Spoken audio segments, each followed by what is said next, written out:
Hello, class. Welcome to our very last topic for midterm coverage, the lesson 7, the types of employment. Without further ado, let's start. In this lesson, you are all expected to be able to define what unemployment is. Then, you are all expected to be able to identify the different types of unemployment. Then you are expected to be able to differentiate unemployment from underemployment. Then lastly, you are all expected to be able to analyze the effects of unemployment to the economy. Before we proceed, let us define first some related terms. What unemployment is? Unemployment refers to the economic condition wherein a person is willing in searching for work but cannot find work.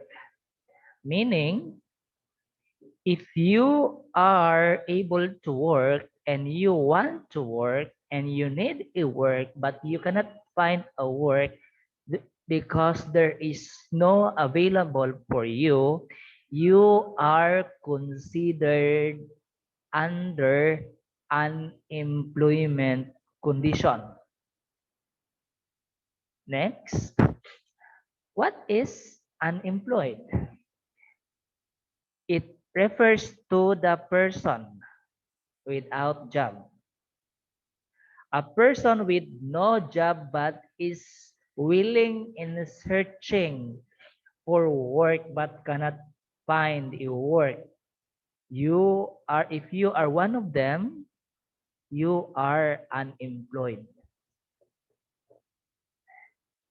Capable to work, able to work, but has no work because there is no job available. So you are considered to be unemployed person.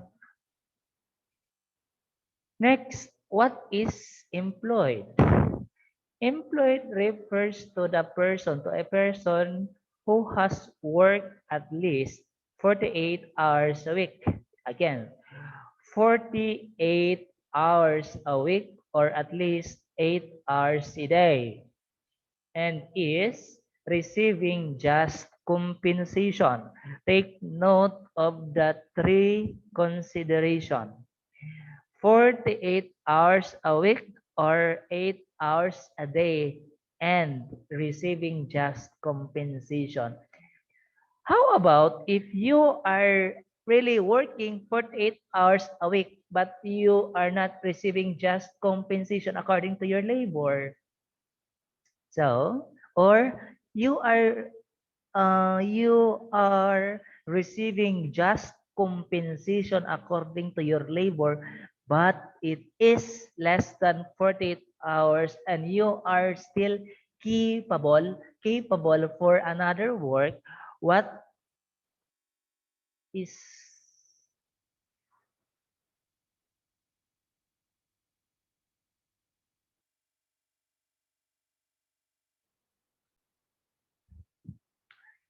again, let's go back.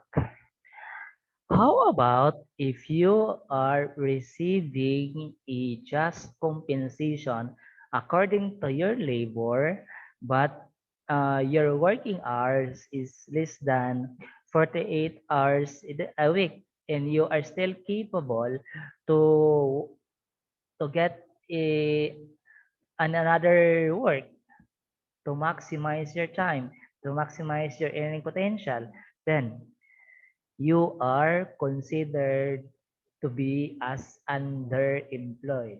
Yes, underemployed,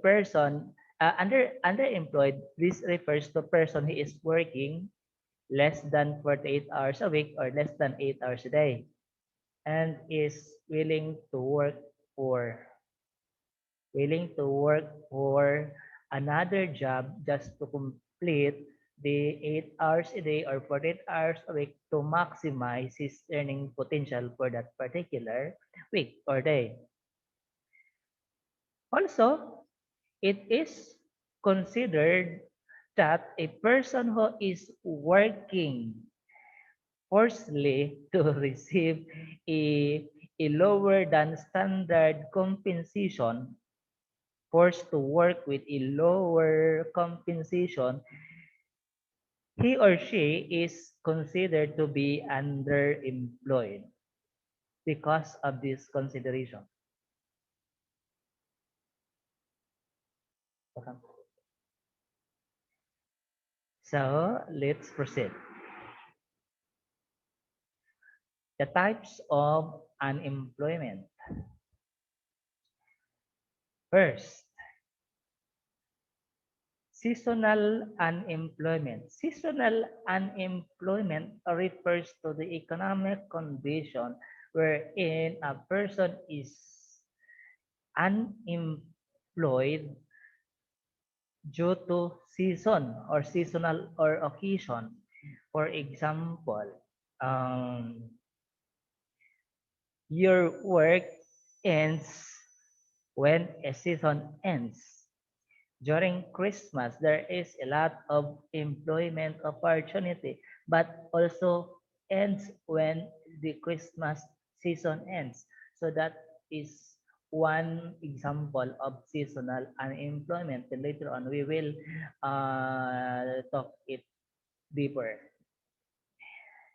Second type of unemployment is the frictional. This refers to the mismatch of available job and the skills of the labor force and in a short run. Again, this refers to unemployment due to mismatch of skills of a labor force and the available job opportunity in a short run. The third types of unemployment is actually closely related with frictional unemployment. However, structural unemployment refers to mismatch of skills of an employee or a labor force against the available job in a long run. If frictional unemployment, it's for short run mismatch of skills and job opportunity. Structural unemployment refers to long run mismatching of skills and available job opportunity. Later on, we will discuss this deeper. Then cyclical unemployment. This refers to the type of unemployment which is brought by the business cycle or the natural cycle of the economy or the business cycle. So later on, we will give some specific example for you to be able to understand these types of unemployment clearly. Okay. Seasonal unemployment. For example, if you are working in a farm, there is an employment opportunity during peak season or during harvest season or during planting season. But when in between, if there is no harvest time or if there is no planting time, you are not you are no longer be hired, therefore you will experience a you will experience unemployment, and in that case it is considered to be under seasonal unemployment. Next, in retail industry, if you are working in a retail industry, this picture shows a promo girl. If the retail company or a retail firm needs to hire a promo girl for that specific period, then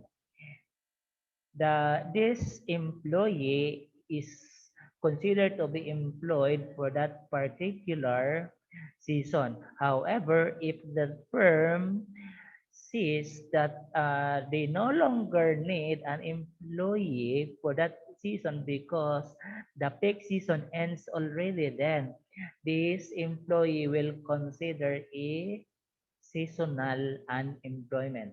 Another example is the recreational job, the tour guides. During the peak season, when tourists arrives in an economy or in a country, well, there is a great opportunity for tourist guide. However, if and when there is there is a time come that there will be no or less tourist arrival due to a season, then that by that time this employee, this tour guide will lose a job and she will or he will experience a seasonal unemployment. Next example is the summer youth job. During summer, some of the students are applying for summer job, and of course, summer season. During summer season, they find a job and they belong to employed society.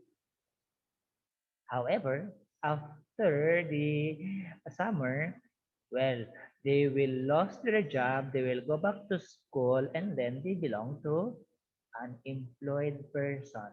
So it depends always on the season or occasion. Last but not the least, if you are into teaching or if you are into just like me, if we are into teaching or we are into online tutorial job, if we lost a job after a semester because we are not going to be hired during summer or after the semester, then the season ends, the academic season ends. Therefore, when we experience that unemployment after we render our service, then we will be considered to be unemployed. So again, seasonal unemployment always depend on the season. You get employed if the season needs you to be employed, and you will experience unemployment if that seasonal occasion or seasons or occasions which need more employee, then you will experience unemployment. Seasonal unemployment is very dependent on on occasion or seasons. Frictional unemployment. Again, frictional unemployment refers to the mismatch of job opportunity and skills of worker in the short run. In this example, just an example, I just get this picture in the internet. Thank you for the source. If you are an accountancy graduate working as a call center, while waiting for your exam, the CPA exam, then that time you are experiencing frictional unemployment because your skills as accountancy graduate or any degree you have graduated mismatch your job. Second, if you are an education graduate and you work as a cashier because you failed the let or the licensure examination for teacher, or you are waiting or you are still reviewing before you take the let, or you are waiting for the let to come or the result of the let to come, and you apply for a certain job which is not in line or which is not your field of expertise, you're not skilled to it, then you are experiencing frictional unemployment. Again, this is just in the short run because you tend to find your job.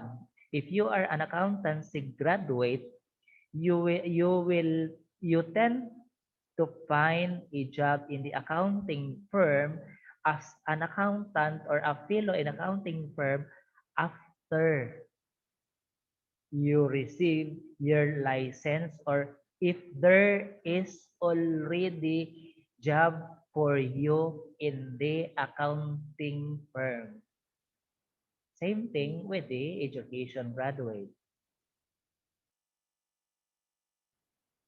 It is for a short period of time because you're just making use of your available time while waiting for your let exam result to come, or while you are waiting for your license, or you are waiting for unemployment in teaching.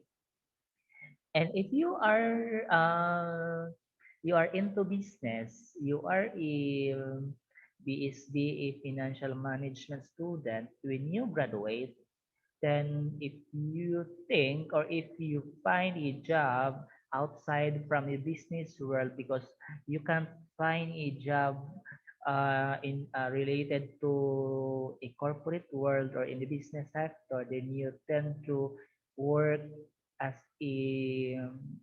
anything outside from your field, then that would be a frictional unemployment on your part. Again, it is for short range of time. Structural unemployment. Again, this is quite similar in related to frictional. However, in this case, the mismatch of job and the skills of a worker is not for short run or short term, but in long term or long range of time. I just cite one specific example. I even included myself here. A teacher on study leave, unpaid leave. If I decide to take a leave to study or to finish my study, then I will not be employed anymore. Therefore, I belong to the unemployed person. I contribute to the unemployment condition of the nation because I need to live to study. If I will. Same thing with this picture. This is a professor. I just get this picture in the internet also. So again, or another example, if a secretary used to use a typewriter, needs to undergo study or undergo trainings how to use computer, then it will take him or her a long time to study. Then the time he or she is unemployed, in order to take the study of her own or of his own, During that time, she or he is experiencing structural unemployment.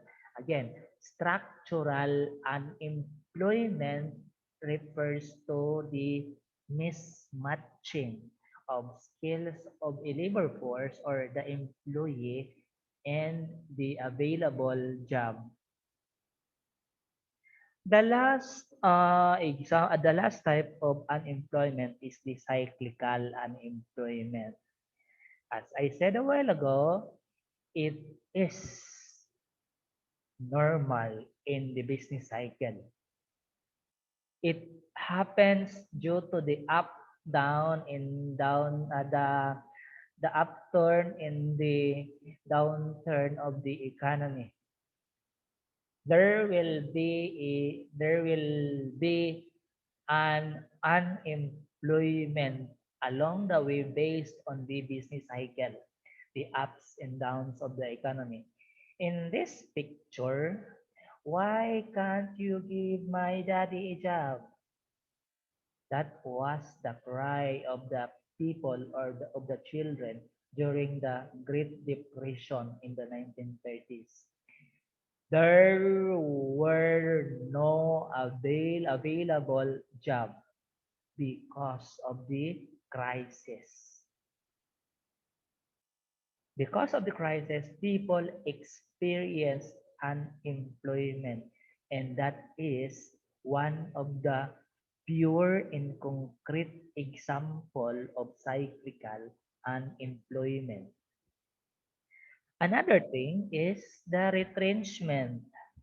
If a company is losing, if your company experience a financial loss and they or if they decided to retrench employee, to terminate employee, then you are experiencing a cyclical unemployment due to the downturn of the economy resulting to a retrenchment of employees. So that's the four types of unemployment. Now, let's analyze what are the economic effects of unemployment. First, we are going to analyze using a diagram, and second one is we are going to analyze the economic effect of unemployment in a graphical illustration. So let's start with the analysis of economic effects of unemployment in a diagram form. First, if there is an increase of unemployment, what's next? Of course, there are many people unemployed out there, regardless of what type of unemployment it is. Therefore, if unemployment increased, there will be a decrease in the disposable income of the economy. Income will decrease because people get to be unemployed. Next, because there is a decrease in disposable income, therefore, the purchasing power of the people, of the consumer, decreases also. Well, because there is a huge or there is a high rate of unemployment, then disposable income decreases, and of course, the purchasing power of the consumer also decreases. Then, after that, the aggregate demand will decrease. And remember, aggregate demand is always equal to the real GDP of a nation. And after the aggregate demand decreases, it follows by the decrease of the aggregate supply because aggregate demand is assumed to be as equal to the aggregate supply. Therefore, if the purchasing power of the consumer decreases, then there will be a decrease in both aggregate demand and aggregate supply. As a result, the economy contracts. The economy contracts or decreases. Aggregate supply, aggregate demand decreases, aggregate supply decreases because of unemployment. Therefore, the economy contracts. Unemployment causes the economy to contract. And when the economy contracts, what will happen? It goes back to the increase in unemployment. Why? Because the economy contracts, firms might be closing, production decreases, therefore, another retrenchment of the employee, termination of employee, non-renewal of contractual employee, no business decreasing in business operation. There will be no additional business expansion. So, again, unemployment will increase. Then again and again. So that's the economic effect of unemployment, showing you through a diagram form. Now let's proceed to the illustration in the graphical form. In our x-axis, our independent variable lies the unemployment. Unemployment now is our independent variable.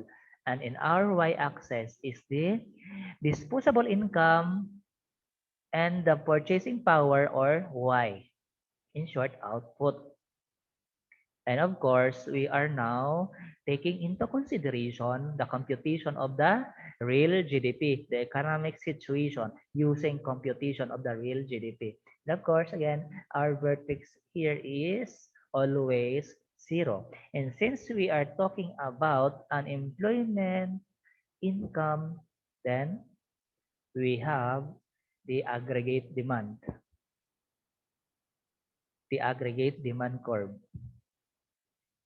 And of course, since this is about market, this is about economy, therefore we have the aggregate supply. And because there is the presence of two opposing variables, the aggregate supply and the aggregate demand, therefore there is the aggregate market equilibrium, the equilibrium point A. This is where aggregate supply and aggregate demand can intersects or equal. And therefore, there is a corresponding level of unemployment, so UM1, and of course, a corresponding level of output, the Y1. So let's analyze. What will happen if unemployment rate increases from UM1 to unemployment 2 or UM2? What will happen to the aggregate demand? So a while ago, I mentioned that aggregate demand decreases. Therefore, yeah, it decreases. Aggregate demand decreases. It moves along the line, going to the up left. So it decreases. And of course, since we are always assuming theoretically that aggregate demand is always equal to aggregate supply, therefore, the aggregate supply curve shift to the left. There is now our aggregate supply too. Therefore, a new equilibrium point is established. The point B equilibrium. Again, the shift of aggregate supply is inward, going to the left. And the aggregate demand is along the curve, going to the left. Then, what happened to the level of output? Because both aggregate demand and aggregate supply decreases, our level of output, of course, will decrease from Y1 to Y2, going to the left.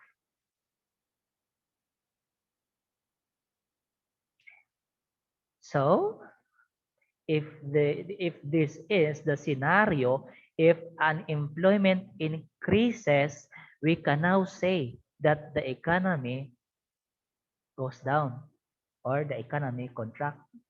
Same thing with our illustration in the diagram. When the unemployment increases, economy contracts because during unemployment increasing situation, AD and AS decreases, which result to the decrease of the level of output. So let's continue. How about if there is a favorable situation? How about if unemployment decreases from UM1 down to UM3 or unemployment rate? What will happen?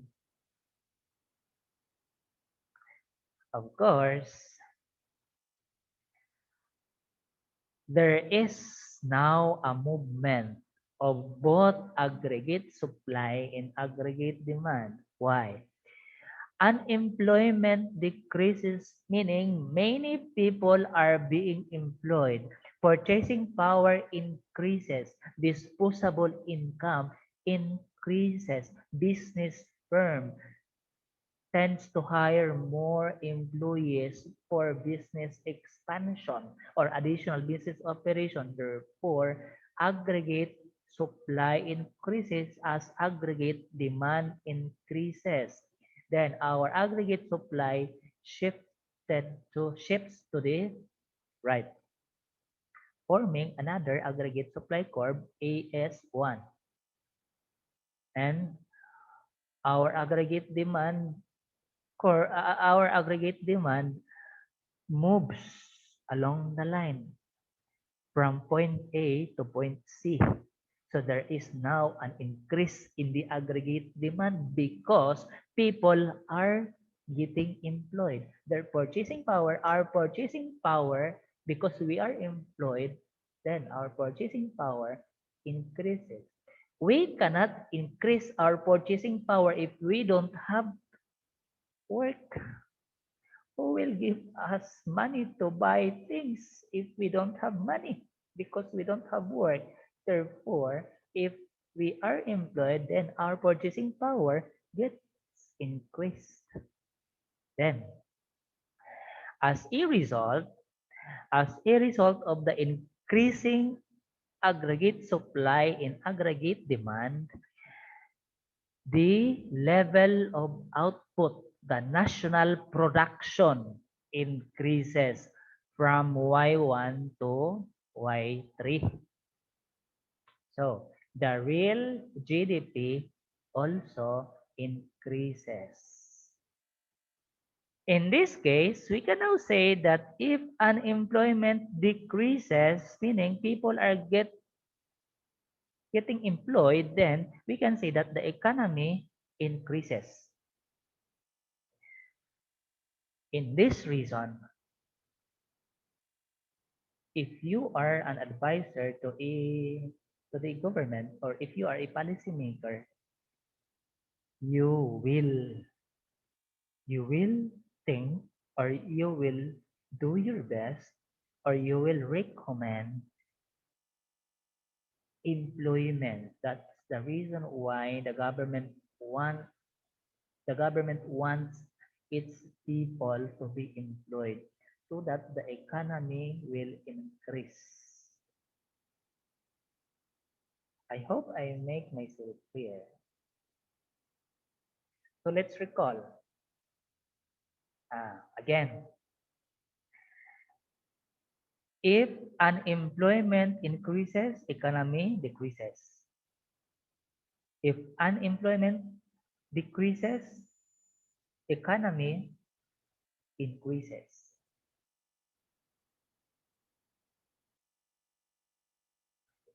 So let's recall our objectives. If we attain our objectives first, have we able to define unemployment?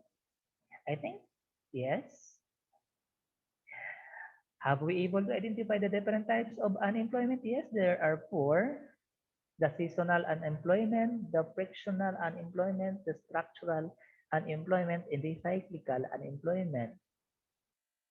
And are we able to differentiate unemployment from underemployment? Yes, I think because unemployed person are those employed person employed person are those person who are working 48 hours a week or 8 hours a day and are receiving just compensation according to its labor, while the underemployed person are those either they are working less than 48 hours a week or less than 8 hours a day, but they receive just compensation because they receive high salary grade, or the other way around, they work 48 hours a day or